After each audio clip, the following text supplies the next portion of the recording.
Quarto testemunho. Eu me uni da Igreja Pentecostal Deus é Amor em 1º de julho de 2009, na Igreja Central de Araxá, Minas Gerais, e no ano de 2011, coloquei o propósito em meu coração de buscar mais a Deus para a santificação. Certo dia, em meados de maio de 2011, orei de joelhos ao Senhor e disse em voz alta: Senhor Deus, eu não tenho santidade para te apresentar, mas eu suplico que o Senhor toque a minha carne e me dê pelo menos um único minuto de experiência nos céus. Eu queria muito visitar os céus e ver a cidade celestial, andar por ela e ver a glória de Deus. Após a oração fui dormir. Eu que estava morando há menos de um ano na cidade de Brasília, Distrito Federal. Minha mãe havia acabado de chegar de Araxá, Minas Gerais, há menos de uma semana, para me fazer companhia e não conhecia nada em Brasília. Ela não sabia andar pela cidade e não tinha nenhum conhecido ali. Exatamente 3 dias após a oração que fiz ao Senhor pedindo para ir aos céus, eu senti um terrível mal e como eu havia pedido ao Senhor, Ele me tocou a carne. Eu estava caminhando, correndo porque já estava atrasada, para pegar o ônibus para o trabalho. Eu estava morando quase no final da Asa Norte e meu trabalho ficava no setor de Autarquia Sul, um pouco distante, levando um tempo considerável no percurso até lá. Já durante a caminhada comecei a sentir uma dor terrível, incontrolável e comecei a me revolver dentro do ônibus. Não disse nada a ninguém. Quando cheguei no local de trabalho, pedi ajuda de uma colega que também era evangélica, mas não lembro de qual igreja. Seu nome é Raquel. Nós trabalhávamos juntas na gerência executiva do Instituto Nacional do Seguro Social do Distrito Federal. Raquel, que não tinha carro, pediu a outro colega, chamado Leonardo, que me ajudasse e ambos me levaram até um hospital que ficava quase no final da Asa Sul, e ali fui internada. Eles ficaram comigo até aproximadamente meio-dia e tiveram que me deixar por motivos pessoais.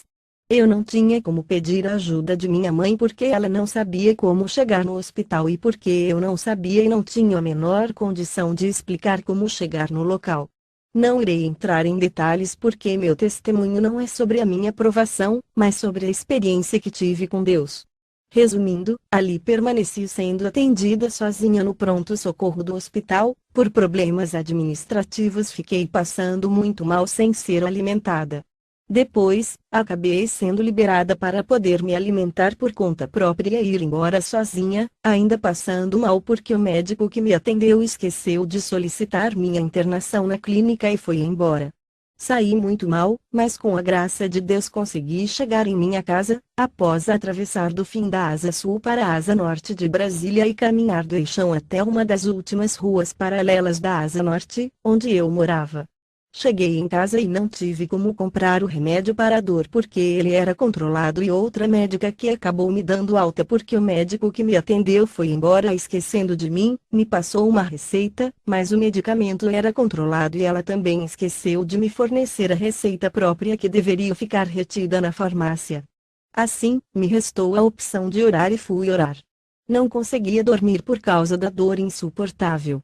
Já na madrugada do dia seguinte, o Senhor Jesus me elevou até os céus e quando cheguei lá pude contemplar um grande portão que dava acesso à Cidade Santa, a Nova Jerusalém. Durante do trajeto eu podia contemplar meu espírito se afastando da terra, por uma longa viagem até chegar na porta dos céus. Ali, diante daquele portão havia uma grande movimentação de anjos e de pessoas. Eu olhava para mim e percebia que estava vestida com um lindo vestido de noiva, bem decente que cobria toda a pele do meu corpo, salvo os pés, as mãos e acima do pescoço. Também havia um véu branco sobre minha cabeça. Aquele lugar que dava acesso ao portão da entrada principal da Cidade Santa era muito grande e havia muitas salas. Havia placas de indicação das salas, sendo que umas salas ficavam à direita do trono de Deus e outras à esquerda. Todas as vidas que iam chegando eram pessoas que haviam morrido na terra e chegavam muitas pessoas a todo o momento. Todas as pessoas chegavam acompanhadas de um anjo que as levavam a outro anjo, responsável pela entrada na cidade celestial. Este anjo, vestido de dourado, tinha um livro dourado na sua frente e uma balança. À medida que as pessoas chegavam, por ordem de chegada, elas eram imediatamente levadas ao anjo vestido de dourado. Aquele anjo lia para as pessoas todas as suas obras, tudo o que elas haviam feito sobre a terra, que estavam registradas naquele livro. Depois as pessoas eram colocadas perante a balança, onde suas obras eram pesadas. As pessoas cujas obras más pesavam mais que as obras boas eram encaminhadas por um anjo até as salas que ficavam à esquerda do trono de Deus. As pessoas, cujas boas obras pesavam mais do que as más obras, eram levadas para as salas que ficavam à direita do trono de Deus. Nas salas da esquerda, as pessoas, já em agonia, eram levadas até um local de onde eram lançadas no inferno, de onde subia fogo. Nas salas da direita, as pessoas eram vestidas e adornadas com peças celestiais e conduzidas ao portão principal para que entrassem na Cidade Santa. Havia um anjo me acompanhando, me mostrando tudo que estava acontecendo ali. Eu me virei e falei para o anjo e disse que também queria entrar pelo portão da Cidade Santa, mas o anjo, com muito carinho e muito cuidado, convidou-o a entrar em outra sala que também ficava do lado direito do trono de Deus. Aquela sala era diferente, não era onde as pessoas mortas e salvas eram adornadas e vestidas, mas servia para que pessoas ainda vivas fossem levadas para que Deus lhes desse revelações. O anjo me dizia que eu não poderia entrar na Cidade Santa porque eu tinha o pecado. Eu me entristeci muito, mas o anjo falou: vem que vou te mostrar.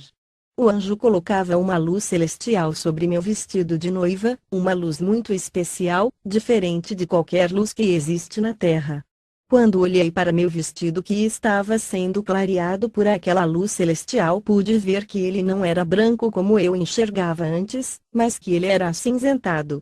O anjo, então, falou para eu tirar aquele vestido e eu tinha uma linda veste branquinha por baixo, que cobria toda a minha pele. Então o anjo me disse que eu teria que branquear meu vestido de noiva antes, para depois poder entrar na Cidade Santa. Me disse, ainda, que o vestido estava acinzentado por causa do meu pecado e que ele iria me mostrar o meu pecado. Assim, o anjo me levou até outra sala e ali ele me mostrou roupas com diversas pedras coloridas e enfeites brilhantes. Me mostrou óculos de sol chamativos e com pedras, inclusive com strass. O anjo continuou me mostrando outra sala onde só havia sutiãs de vários tipos e modelos, mas todos possuíam espuma para enchimento. Ali, o anjo me disse que aqueles sutiãs pertenciam às servas do Senhor, crentes que também estavam em pecado como eu, usando sutiãs com enchimento. Na época, eu realmente usava sutiãs com enchimento, como o anjo tinha dito, e roupas com metais como correntinhas e pedras com strass, cintos de metal com pedras e óculos escuros com pedras strass. O anjo me dizia que usar enfeite em roupas, relógios, sapatos e óculos com pedras strass é pecado, da mesma forma que usar enchimentos nas roupas. Depois, o anjo me levou a outra sala e me falou que iria mostrar como a igreja estava e que era para eu falar com a igreja, dando-lhe o recado de Deus. Naquele sala eu vi sobre um pedestal uma irmã, obreira que eu conheço e que ainda vive em Araxá. Ela estava vestida com uma saia justa, com uma camisa de manga longa porém transparente. Ela também estava com um grande óculos de sol com grandes pedras de strass. O anjo me dizia: assim estão as irmãs da igreja, com aparência de santidade, mas não são santas. O anjo continuava dizendo que é pecado usar saias justas, ainda que cubram os joelhos, mas que mostrem o contorno e as curvas do corpo. Que também é pecado usar blusas transparentes ainda que cubram todo o braço e que, da mesma forma, é pecado usar óculos, roupas, cintos e calçados com enfeite de pedras. O anjo colocava na face da irmã a mesma luz celestial que ele havia colocado em meu vestido de noiva e, com aquela claridade que mostrava tudo, eu enxergava que a irmã estava com o rosto levemente maquiado. O anjo então me dizia que muitas irmãs estavam maquiando o rosto escondidas da igreja ou que passavam bem pouquinha maquiagem para que as outras pessoas não percebessem. Umas estavam usando apenas um pouquinho de base e passavam batom e depois limpavam com um papel para que não se percebesse que elas estavam usando maquiagem. O anjo, então, me falava para contar o que eu havia visto nos céus para a igreja e aquela visão espiritual se encerrou. Meu espírito retornou imediatamente para o corpo e quando olhei as horas percebi que no tempo terreno eu havia passado apenas um único minuto nos céus, exatamente como eu havia pedido a Deus em oração. E irmãos, a experiência foi maravilhosa, contudo não aconselho que orem como eu, pois eu padeci muito por ter pedido a Deus que tocasse em minha carne. É bem melhor consagrar e santificar para ter experiências celestiais.